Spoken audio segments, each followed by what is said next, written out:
Nongdo amung tarakle, chifet machi, haithaninglakpada hekta haitharammi. Taibangna haha kauduna launa hawi, ahalsingna hairambada achumbani, uwa koktokano mahusagi khal kairakani, tade tasinnarude, lam helui, mawa chatlude, hauzikta khalai, ningamlakte awaba taraga. Mabok nungaitaba anghangi nongsuni, hangatki amo hurendi soidana churakhigani, nimindang wairam hekta oisinki. Mayamdi khangaude mamsuk tawraklaba chaksang senarambadagi chawu machabu ningsinglaklaga makhutta changput tingkot ama pairaga changlei machai kada hiptuna leiramgadra khallubani magi upu mamangduda lepnaga achotpa masamdo taithoktuna leiramle matawduda ingangakle chawba hai nangdi nasangamde hairaga kadaida mu yorure jawai sarubani Chawba ngakre makhuttagi tingkotu table machida thamlaga changsilaktuna machagi phamung machida famthai adugumba chatnadaba thabaktu tawranu haibasita yadine ipagi bema ngarang talai hawkiba nangna nongmarksida kadaida saruriba jagoinu haibani samtai thoklubagi achotpa phida phrangpam kanthoi mathaudu tawna khumlei konunggi sagol sangi hek maningda ingkhol ahangmam leibado sang macha ama lei aduda sarubani ithanda sarubani isa nungaitena sum hiplaga leigadra kaisu tawdrabasibo nasadun nga nungailaklabadi sanakhya bemagi nakta chatuna phare taklubasu yaridana thaoina chatribani ne nangido nungsi palakpada laisa makuttu chaplepi ngyak tumin leramlaga thawsada khomi madugi ipana wabiu haide ngarang ni isa nungaiti khangankrabani phatri paudi maipa kholepchagi haikrabani aduna kaisu amuk chap lepi ngangwada loisilamda thongnawromda prabab thenthораklaga makhada ingthai chawbusu tai makholdo nupi khonjelda apunbo ina itap tapna isai saklibado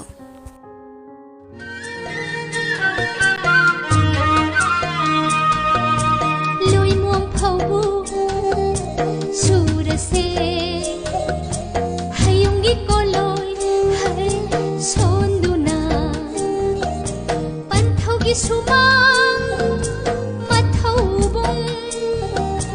tara jinja talse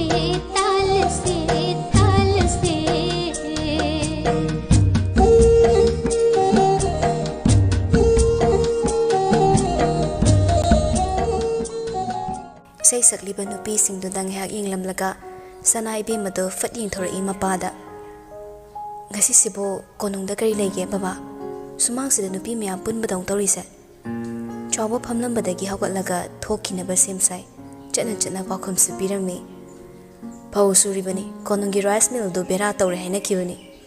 nani lalita du thoklagi harani ei chakhum changagi ko hai na finalo go do thaba selu chak lamlaga eibu koro nangi krongro hekta changakpada tawno nong ngangduna thokki mapa chawbado laisa thongnawromda mai onsil hore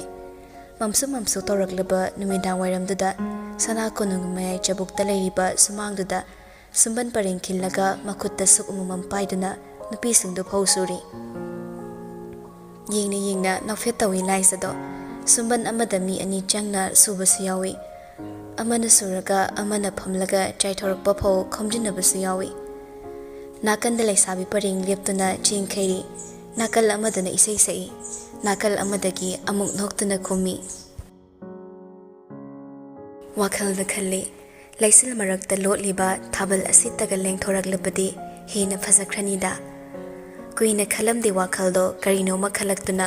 masadu machi leng bhaurakle mapisu hongdri nupido jagoi sarubagi ina fina lengbaldagi haitharaklaga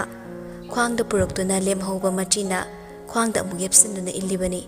ichamchama phini hangapal machuda angang mana moirang phizal hatpado adumak prap thoraklaga atel mamikuptada makhada paitharakle tanja chana lalita su thoraklaga mayam marakta yaramle lalita budi khangmana magi nakta tangsili ine ai su phausu bayawge hai nang butadana nasangamde haibadai chalo thok tawno ari chendaraga ne nasa wanaba laisatu yade hina changsilaklaga lalita na pariba sukto mulli ine kaisu tawreba ai pharabani laihawga loi hankrabani ai yam suningiba ngasina hanbani phausuba urise Lalitasu mana nganglibado tawhalle adubu suktu masaga chana phate laisana wabadu upata Lalitada mukmulli ngak mari yetnarabato laisabu phau khomjinbo oihelle Lalitana suraklaga mana chaithorakpo phauda phatpat khochinli ine kaigino noina sukwana phau surisibo konongi mil yadrasu atai miyam leire gari leitabas nate mapot hola loire ine hoida phau suwana kanana ya thang torino arembada noibu wahalle Lalita noi phau subado leptak amung tawraga khumi chakhumgi pochai panaba ibungoduna dine phana kanna tawganu haisabani nakhoi su taw aikhoi su sumna thabak hangbadane putholaga khara sugi haiduna tawribani ado wada bro haibasibo Lalita phau subado tapna hawi haksang sajilini angawbi nangbo yengo nache singna cheng kharise masi su haksang sajil amani Thainigi ahalsingna masa maru singlibado masinani hawjikti chawkhale haidana cha sajengi potlam kaya miramdagi pusinara kadawribani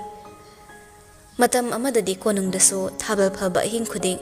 asumna tholaga nupi singna phausunarami sana khabi ma sudesana giti onthokna pamsakraba thabakni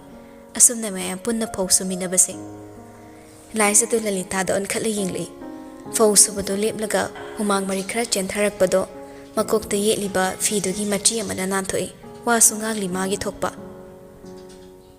nushibani dako matamdo onthokna su phakrabani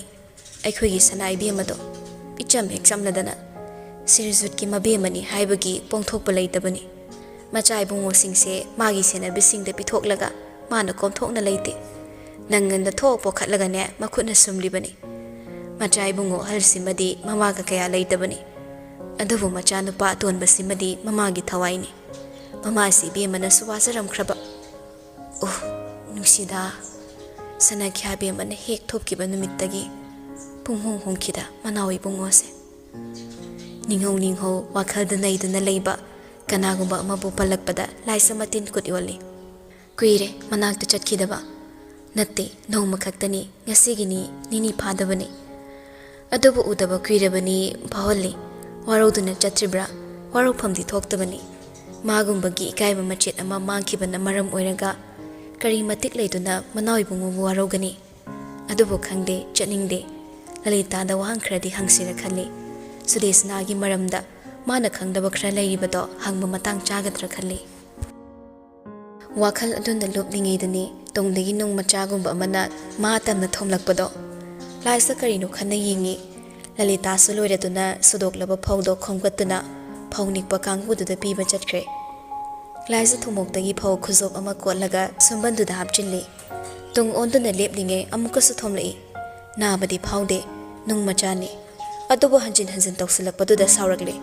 chapleptuna saurang akoibadu yingli urei konongi yumbi asawba amagi marumda leplaga mabu khut khatuna korakkibado dupidu supisum suksilamaga praprablai mamangda chapleblaga hangi kaigina nung thoma ide nupadu nok thorakle nokna amuk tang khawdemi aisa nangwanda wam haigadaba leibani hairu karino ai phau suribani boy wakhalda khalli dihisiga adubu phata munoksine kuina matam laurabadi hingsabigi satra tawraklani khangmana khongau pocket hapakku chithido prapap lok thoraklaga piri se nangini si hana paro aduga aina haiba wadusu sum tamna khanase ingangak le nupido yaktuda wakhalsu chachat khalei adubu lawdabadi tawde ngakna chithido lawi nongai khraba kumaini laptakna aniduna chithi pinaribado mapugi achan mafanaiduna hek urure marumda hut laisili nauba aduga wakhalda khalli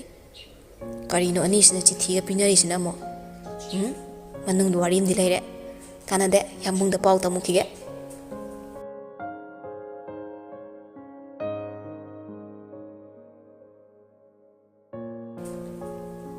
haikibada gairi merabagi leifam tamna chutring hekta lakle marai pon thirisu maimut ke batanja oibana mayamdu mai thanbagi langnari pakhon chatpa mayam marakta magi saruksu thungbirakle merabagi ka du tayogi khanbani adubu ngamde amana mukau pungdu phana thengjinkre merabasu mayamna puraktuna semlamba chain sangdu chaba yaba khara khaktamak yenglaga charaga मागी drawing room दुदा चंगकले candle stand ना मची खुदिंग खिनलगा का अदो candle गी मंगाल तना नहान मखै थानब मैदगी हेन ngalαμले ngaklude hauna bini khanbana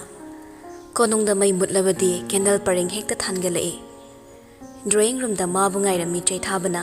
ma sangak po obada itap tap na haizare manoi bungo sejot manak tagi laksabani haying manoi bungo gi charity work mafam ma chatkani haibado yaragadi sanakya bembada sina bikro takpire khumani be malenga kani takpirak po iramale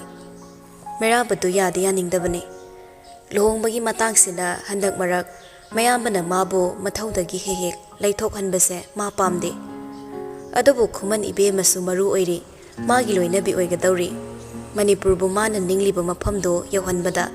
khuman gi family gi makhut changi magi table da changsilaga chakri da tapna phamtharak tu na hai ta chai thaba pothabiro yambung na hairabani na tokpada bani chai thaba do pak chatte makhut ta paidu na purakpa che do tapna changsilaklaga mera bagi table da thammi khuman gi mi sing na thingbirak lambani ibe mana manau ibungo yohanbiyo haibirak po oiramale che do lauduna yengi chai thaba so thokre tapna phaklubada irammi mahausa gum ten takna ai khanta hodaba mahong atogi damak ai bu ngakpiyo yambo ichim sibe magi mafam da so laklaga checkson na haizage haying numidang wairam khoithok sarake konung dagi lengbiram gano ai bu sagol thoba su tambiyo na kisija fana kuina yengi chidada wai amamam te yengli adum nang hak yenglamlaga table adugi drawer do hangdoklaga che do hapchinkre adugumba che macha macha na pik thangadawre drawer ado khumani be mana irakpa khuding maduda hapchilli magi paukhum di nong mat ikide hayeng asimaso ma ton banusina bo na bada awaba madi oigadari khallubada sor ama sangna tapna honthai adumna kuina chinta tawduna leithokpadi yade mathau yami masi magna yungduna thamliba kalam maraktagi ama paikhalle table da mapul oina thamliba charity work ki file dot ama tap lauduna faklaga kari kari asoiba soide yinglaga lei tanja dudani mapandagi ngangna nawbana hobi hobe changakpado yabung chep kidri haibaduda sida chumna laksarabani kedawra unge yambo candle si hena thalaura maira ba yinglakte mathaudu tawna khumi thalo haide diwani tagi leroi lekreda ingthau machana bo lapna layu nawba ai mi funingde ado yambo ima ibel chi chan mayam phausu howe ado ke do haibano ai bu phausu ba yawru so hairi bro nawba sugattu na wakhal da khalli wa am thairu yadi isausi na mang thai magi numsi panthu mari tingbi mannai nu piduna asomda chithi pinawri se haibi ge tawbani hairu resirane aiba wakhal khanna khanna chimbal thokna haidoki ibe masana su yawe khonjel yang no chelamba kalam machin chaplepi chundring leki nawu ding lakte amaduna makha tarai phausu ba yawru budi mali aina ubudu budi phausu phomda natte yamungi kabok le pambi hawba domda yumbi pareng adwaidani luang se lumga le fawbada murasna lawba mamitna nawbada khanging le nungdang sina moini di karige mabu masangam dena ai nak tapok lak tabana tra chithi bi hobane luwangna kalam do thok thamki meraba hanglai khangingna madi karigi chithi khangde ambo hanglu chora manawai bungona kari chithi no hanglai hairuge adu erdi moi haida ngamloi aduk serai chasilak patuda meraba chumna phamlama masado nawbarom da pura onsilak lang hairei Manipur da chana khidraba ngakta thori thuraga hat puse nangi haktak sida chana naba yam kanna honare ne nang milai sabi da bakhang na chithi pi babu karigino hangladi ai so hangjaroge haibani adu bo mo hangnaba yabo waro yamung su bakhang ni adui su mathakta luwang da yamung gi marup ni yamung na dum hena khangpam thokpani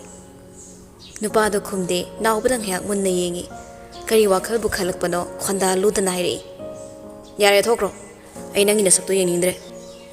ꯅꯥꯎꯕꯗꯣ ꯃꯈꯥ ꯇꯥꯖꯔꯨꯗ꯭ꯔꯦ ꯀꯤꯔꯨꯞ ꯀꯤꯔꯨꯞ ꯌꯦꯡꯂꯝꯂꯒ ꯆꯠꯈ꯭ꯔꯦ ꯅꯨꯄꯥꯗꯣ ꯊꯕꯛꯇ ꯑꯃꯨꯛ ꯃꯥꯏ ꯑꯣꯟꯁꯤꯜꯍꯧꯔꯦ ꯆꯦꯃꯥꯏ ꯑꯃ ꯂꯣꯏꯔꯗꯨꯅ ꯆꯦꯃꯥꯏ ꯑꯃ ꯐꯥꯛꯏ ꯉꯥꯏꯍꯥꯛ ꯌꯦꯡꯂꯝꯃꯤ ꯀꯂꯝꯅ ꯈꯣꯠꯀꯗꯕꯁꯤꯡꯗꯣ ꯈꯣꯠꯂꯝꯃꯤ ꯑꯗꯨꯕꯨ ꯃꯊꯪꯒꯤ ꯆꯦꯃꯥꯏꯗꯨ ꯍꯦꯛ ꯐꯥꯛꯄꯒ ꯃꯊꯧ ꯆꯞ ꯂꯦꯞꯂꯒ ꯆꯦꯗ ꯌꯦꯡꯂꯝꯕ ꯃꯃꯤꯠꯇꯣ ꯆꯨꯝꯅ ꯊꯣꯛ ꯑꯣꯟꯈꯠꯇꯨꯅ ꯆꯤꯝꯕꯥꯜꯗ ꯇꯞꯅ ꯁꯣꯜꯂꯛꯏ ꯀꯔꯤꯒꯤ ꯆꯤꯊꯤꯅꯣ ꯈꯜꯂꯝꯂꯒ ꯑꯃꯨꯛ ꯃꯈꯥ ꯆꯠꯊꯩ ꯇꯧꯔꯤꯕ ꯃꯊꯧꯗꯨꯗ ꯄꯨꯛꯅꯤꯡ ꯂꯨꯞꯁꯤꯟꯅꯕ ꯍꯣꯠꯅꯈ꯭ꯔꯦ ꯑꯗꯨꯕꯨ ꯀꯨꯏꯍꯧꯗꯦ ꯂꯃꯥꯏ ꯑꯅꯤ ꯑꯍꯨꯝ ꯐꯥꯛꯂꯝꯂꯒ ꯋꯥꯈꯜꯗ ꯑꯃꯨꯛ ꯈꯜꯂꯛꯏ ꯀꯔꯤꯒꯤ ꯆꯤꯊꯤꯅꯣ ꯍꯟꯗꯛꯃꯨꯛꯇꯤ ꯃꯩꯔꯥꯕ ꯃꯈꯥ ꯆꯠꯊꯈꯤꯗ꯭ꯔꯦ ꯐꯥꯜꯗꯣ ꯑꯃꯨꯛꯇꯪꯗ ꯄꯨꯟꯅ ꯁꯨꯞꯂꯒ ꯃꯈꯣꯜ ꯊꯣꯛꯅ ꯈꯨꯝꯖꯤꯜꯂꯤ ꯈꯜꯂꯤꯕ ꯋꯥꯈꯜ ꯑꯗꯨꯅ ꯉꯝꯍꯜꯂꯔꯣꯏ ꯍꯥꯏꯕꯗꯤ ꯈꯜꯂꯤ ꯈꯪꯅ ꯈꯪꯅ ꯀꯨꯏꯍꯧꯗꯦ ꯁꯥꯍꯨꯝ ꯑꯃꯒ ꯂꯣꯏꯅꯅ ꯄꯨꯛ ꯍꯧꯒꯠꯇꯨꯅ ꯊꯣꯔꯛꯂꯦ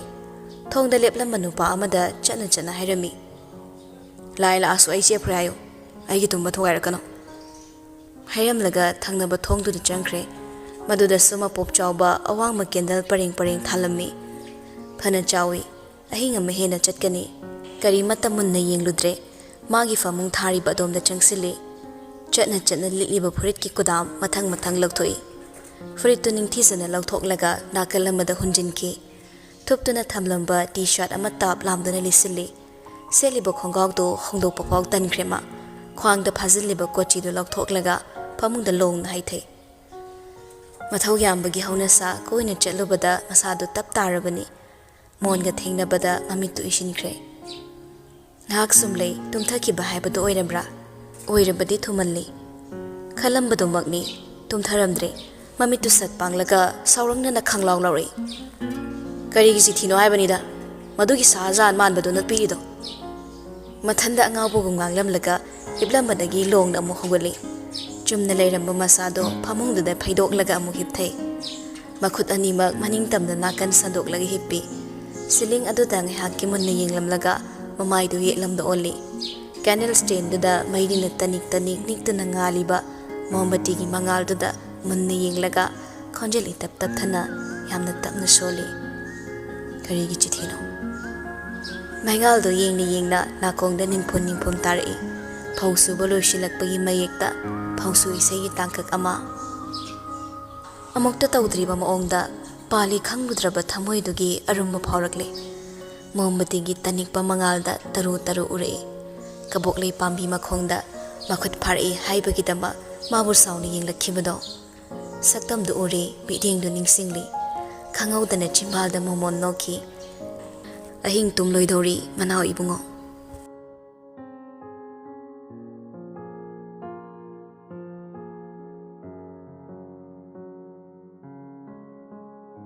ꯋꯥꯡꯃꯜꯂꯤ ꯎ ꯊꯝꯕꯥꯜ ꯅꯦꯝꯊꯔꯛꯎ ꯈꯖꯤꯛꯇꯪ ꯅꯥꯞꯄꯗ ꯆꯤꯟꯒꯦ ꯍꯥꯏꯔꯣꯏ ꯂꯩꯌꯨ ꯎꯄꯥꯜꯗ ꯂꯦꯡꯗꯅ ꯏꯈꯨꯠꯅ ꯂꯥꯝꯕꯗꯤ ꯐꯪꯍꯜꯂꯣ ꯅꯪꯒꯤ ꯃꯥꯏꯊꯣꯡ ꯊꯝꯕꯥꯜꯗꯣ ꯐꯩꯔꯥ ꯊꯛꯇ ꯄꯣꯝꯖꯕꯤ ꯋꯥꯡꯃꯜꯂꯤ ꯎ ꯊꯝꯕꯥꯜ ꯅꯦꯝꯊꯔꯛꯎ ꯈꯖꯤꯛꯇꯪ ꯂꯦꯡꯂꯛꯏ ꯃꯥꯏꯊꯣꯡ ꯑꯃꯗ ꯑꯌꯨꯛꯀꯤ ꯀꯣꯔꯧ ꯁꯛꯇꯝ ꯂꯥꯡꯗꯨꯅ ꯅꯨꯃꯤꯗꯥꯡ ꯋꯥꯏꯔꯝ ꯂꯥꯛꯀꯅꯤ ꯍꯥꯏꯔꯝꯕꯗꯣ ꯑꯌꯨꯛ ꯍꯦꯛꯇ ꯐꯥꯎꯖꯤꯜꯂꯛꯂꯦ ꯀꯣꯝꯂꯥ ꯃꯆꯨꯒꯤ ꯐꯨꯔꯤꯠ ꯑꯃ ꯂꯤꯠꯂꯤ ꯃꯆꯨ ꯑꯗꯨꯃꯛꯇꯒꯤ ꯃꯨꯀꯥ ꯐꯅꯦꯛ ꯆꯦꯠ ꯆꯦꯠ ꯂꯥꯎꯕꯤ ꯑꯃ ꯁꯦꯠꯂꯛꯏ ꯇꯧꯕꯒꯤꯗꯤ ꯈꯨꯃꯟ ꯏꯕꯦꯝ ꯑꯁꯤ ꯃꯁꯛ ꯐꯖꯩ ꯃꯃꯥꯏꯅ ꯁꯥꯡꯇꯛ ꯃꯅꯥꯇꯣꯟꯁꯨ ꯇꯨꯝꯇꯛ ꯈꯨꯔꯕꯁꯨ ꯃꯤꯇꯥꯗꯤ ꯐꯖꯩ ꯃꯥ ꯂꯥꯛꯂꯦ ꯄꯥꯎ ꯇꯥꯕꯗ ꯌꯥꯍꯧ ꯉꯟꯕ ꯅꯨꯡꯁꯤꯅ ꯃꯥꯕꯨ ꯇꯔꯥꯝꯅ ꯑꯣꯛꯏ ꯑꯅꯤꯗꯨ ꯊꯃꯣꯏꯗ ꯑꯃꯅ ꯑꯃꯕꯨ ꯀꯔꯤ ꯈꯟꯕꯗꯣ ꯐꯨꯛꯇꯣꯛꯂꯒ ꯐꯝꯗꯨꯅ ꯋꯥꯔꯤ ꯇꯧꯔꯤ ꯑꯆꯥ ꯑꯊꯛ ꯉꯥꯏꯕ ꯑꯣꯏꯅ ꯋꯥꯔꯤꯅꯤ ꯍꯥꯏꯗꯨꯅꯁꯨ ꯑꯆꯝꯕ ꯋꯥꯔꯤ ꯅꯠꯇꯦ ꯃꯈꯣꯏꯗ ꯑꯇꯣꯞꯄ ꯋꯥꯔꯤ ꯂꯩꯇꯦ ꯀꯣꯅꯨꯡꯒꯤ ꯋꯥꯔꯤ ꯈꯛꯇꯅꯤ ꯍꯥꯏꯅ ꯍꯥꯏꯅ ꯅꯨꯡꯁꯤꯅ ꯃꯈꯥ ꯇꯥꯔꯛꯏ ꯃꯃꯥꯡꯉꯩꯒꯤ ꯃꯇꯧꯒꯨꯝꯅ ꯃꯅꯤꯄꯨꯔꯁꯦ ꯅꯤꯡꯊꯧ ꯄꯥꯟꯕ ꯂꯩꯕꯥꯛ ꯑꯃꯗꯤ ꯑꯣꯏꯗ꯭ꯔꯦ ꯚꯥꯔꯠ ꯁꯔꯀꯥꯔꯒꯤ ꯃꯈꯥꯗ ꯂꯩꯔꯕꯅꯤꯅ ꯑꯩꯈꯣꯏꯒꯤ ꯆꯥꯛꯆꯥ ꯌꯨꯊꯛ ꯐꯤꯖꯦꯠ ꯆꯥꯛꯆꯥ ꯇꯞꯅ ꯇꯞꯅ ꯑꯍꯣꯡꯕ ꯅꯥꯏꯔꯛꯏ ꯋꯥꯉꯥꯡ ꯁꯉꯥꯡꯁꯨ ꯑꯝꯍꯥꯅꯤ ꯑꯗꯨꯕꯨ ꯃꯁꯤꯃꯛꯅ ꯅꯤꯡꯊꯧ ꯁꯥꯒꯩ ꯄꯨꯡꯃꯨꯠ ꯃꯨꯠꯄꯗꯤ ꯅꯠꯇꯦ ꯁꯔꯀꯥꯔꯁꯤꯗ ꯅꯤꯡꯊꯧꯒꯤ ꯁꯔꯨꯛꯁꯨ ꯌꯥꯎꯔꯤ ꯃꯁꯤꯅ ꯑꯩꯈꯣꯏꯁꯨ ꯑꯩꯈꯣꯏꯒꯤ ꯑꯣꯏꯕ ꯁꯛꯇꯝꯁꯦ ꯀꯥꯏꯗꯅꯕ ꯍꯣꯠꯅꯒꯗꯕꯅꯤ ꯀꯣꯅꯨꯡꯗ ꯂꯩꯒꯦ ꯍꯥꯏꯔꯗꯤ ꯀꯣꯅꯨꯡꯒꯤ ꯆꯠꯅꯕꯤꯁꯨ ꯃꯨꯟꯅ ꯈꯪꯒꯗꯧꯅꯤ ꯇꯣꯟꯗꯨ ꯊꯃꯣꯏꯗ ꯁꯥꯎꯅꯤꯡꯉꯤ ꯃꯥꯁꯨ ꯀꯣꯅꯨꯡꯒꯤ ꯃꯔꯝ ꯃꯨꯟꯅ ꯈꯪꯉꯤ ꯏꯆꯝ ꯆꯝꯅ ꯈꯟꯗꯣꯛꯂꯕꯁꯨ ꯌꯥꯕꯅꯤ ꯑꯗꯨꯕꯨ ꯅꯨꯡꯁꯤꯗꯕ ꯃꯤꯅ ꯉꯥꯡꯊꯣꯡ ꯁꯛꯇꯣꯔꯛꯄ ꯍꯥꯏꯕꯁꯤꯃꯛꯇꯕꯨ ꯑꯩꯈꯣꯏꯅ ꯇꯥꯅꯤꯡꯗꯦ ꯈꯨꯝꯗꯦ ꯇꯨꯃꯤꯟꯅ ꯂꯩ ꯅꯨꯡꯁꯤ ꯂꯨꯔꯛꯅ ꯌꯦꯡꯂꯒ ꯍꯪꯂꯛꯏ ꯏꯅꯥꯎ ꯏꯕꯦꯝꯃ ꯃꯆꯨꯁꯤꯡꯒꯤ ꯃꯔꯛꯇ ꯅꯪꯅ ꯄꯥꯝꯕ ꯃꯆꯨ ꯑꯃ ꯍꯥꯏꯌꯨ ꯍꯟꯗꯃꯨꯛꯇꯤ ꯈꯨꯝꯂꯛꯏ ꯑꯥꯔꯀꯅꯥ ꯃꯆꯨ ꯄꯥꯝꯃꯤ ꯏꯆꯦꯝꯁꯤꯕꯦꯝꯃ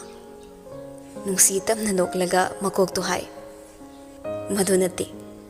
ꯅꯪꯅ ꯄꯥꯝꯕ ꯃꯆꯨꯗꯤ ꯃꯅꯥꯎ ꯏꯕꯨꯡꯉꯣꯅ ꯄꯥꯝꯕ ꯃꯆꯨ ꯑꯣꯏꯒꯗꯕꯅꯤ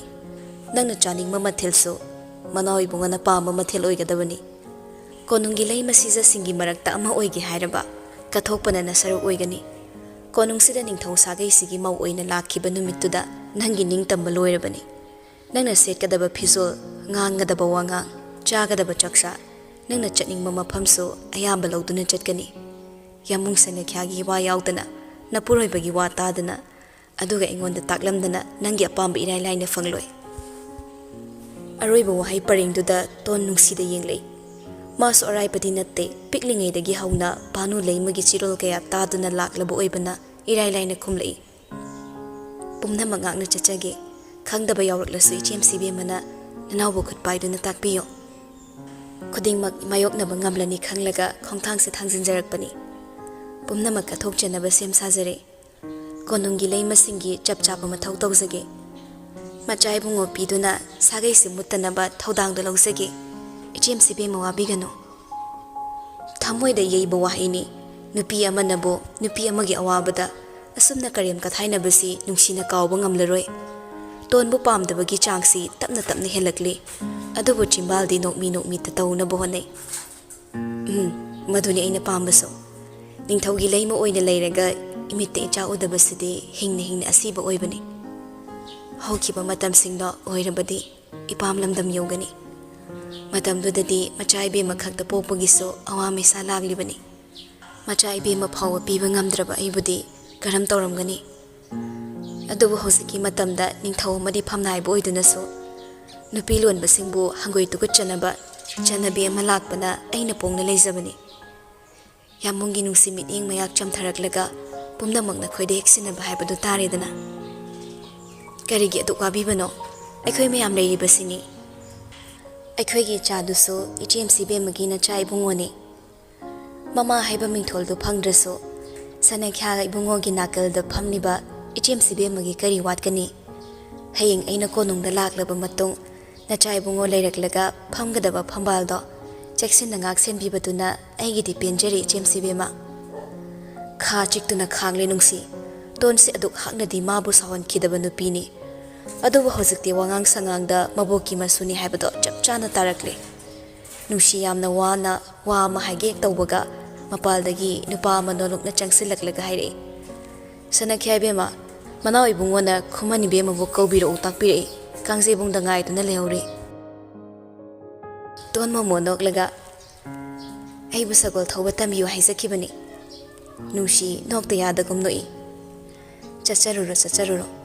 ꯅꯤꯡꯊꯤ ꯅꯤꯡꯊꯤꯅ ꯇꯝꯕꯤꯌꯨ ꯍꯥꯏꯗꯅ ꯑꯩꯅ ꯍꯥꯏꯔꯛꯏ ꯇꯝꯃꯨꯀꯣ ꯁꯒꯣꯜꯗꯒꯤ ꯇꯥ ꯂꯥꯛꯇꯧꯔꯗꯤ ꯅꯆꯦ ꯑꯩꯗꯤ ꯃꯥꯡꯂꯕꯅꯤ ꯍꯌꯦꯡ ꯃꯆꯥ ꯏꯕꯨꯡꯉꯣ ꯄꯤꯕꯤꯒꯗꯕ ꯏꯅꯥꯎꯅꯤ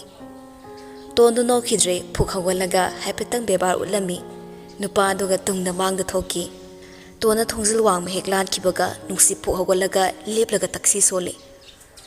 ꯑꯁꯨꯛ ꯎꯁꯤꯠꯇꯕ ꯂꯨꯍꯣꯡꯗꯨꯅ ꯐꯥꯎ ꯂꯩꯇ꯭ꯔꯤꯕ ꯃꯥꯅ ꯑꯩꯒꯤ ꯐꯝꯁꯤꯕꯨ ꯙꯝꯀꯥ ꯇꯧꯗꯨꯅ ꯉꯥꯡꯕ ꯁꯥꯏ ꯈꯪꯂꯣꯏꯗ꯭ꯔꯗꯣ ꯀꯅꯥꯅ ꯉꯝꯒꯦ ꯍꯥꯏꯕꯗꯣ ꯌꯦꯡꯅꯕ ꯇꯥꯕꯅꯤ ꯑꯁꯤ ꯍꯥꯏꯔꯝꯂꯒ ꯅꯨꯡꯁꯤ ꯅꯥꯀꯟꯗ ꯂꯦꯞꯂꯤꯕ ꯅꯨꯄꯤ ꯑꯃꯗ ꯑꯣꯟꯁꯤꯟꯗꯨꯅ ꯀꯜꯂꯞ ꯍꯪꯂꯛꯏ ꯁꯅꯥ ꯂꯥꯛꯂꯝꯕꯗꯥꯏ ꯀꯗꯥꯏ ꯆꯠꯈꯤ ꯁꯅꯥ ꯏꯕꯦꯝꯃꯅ ꯀꯪꯂꯥꯗ ꯏꯄꯨꯕꯤꯔꯒꯤ ꯃꯅꯥꯛꯇ ꯊꯥꯕꯤꯈꯤꯕꯗꯣ ꯍꯟꯖꯔꯛꯇ꯭ꯔꯤ ꯅꯤꯡꯁꯤꯡꯂꯛꯏ ꯅꯨꯡꯁꯤ ꯑꯌꯨꯛ ꯉꯟꯇꯥꯅ ꯍꯛꯆꯥꯡ ꯅꯨꯡꯉꯥꯏꯔꯦ ꯍꯥꯏꯗꯨꯅ ꯂꯥꯛꯂꯝꯕꯅꯤ ꯑꯔꯨꯕ ꯆꯦ ꯑꯃꯒꯤꯗꯃꯛ ꯃꯥꯕꯨ ꯀꯪꯂꯥꯗ ꯊꯥꯈꯤꯕꯅꯤ ꯅꯨꯡꯁꯤ ꯁꯥꯎꯒꯠꯂꯨꯕꯗꯨ ꯅꯦꯝꯊꯔꯒ ꯃꯈꯨꯠꯇꯨꯅ ꯃꯀꯣꯛꯇ ꯇꯞꯅ ꯄꯥꯏꯗꯨꯅ ꯍꯥꯏꯔꯛꯏ ꯍꯜꯂꯛꯂꯒ ꯑꯩꯒꯤ ꯅꯥꯛꯇ ꯀꯧꯁꯤꯜꯂꯛꯎ ꯁꯅꯈ꯭ꯌꯥ ꯏꯕꯦꯝꯃ ꯁꯥꯎꯒꯠꯂꯨꯕꯗꯨꯅ ꯅꯨꯡꯁꯤ ꯃꯀꯣꯛ ꯉꯥꯎꯔꯛꯂꯦ ꯉꯥꯏꯍꯥꯛ ꯍꯤꯞꯀꯦ ꯈꯟꯅ ꯐꯝ ꯊꯥꯔꯤꯕ ꯑꯗꯣꯝꯗ ꯆꯪꯗꯨꯅ ꯂꯩꯈ꯭ꯔꯦ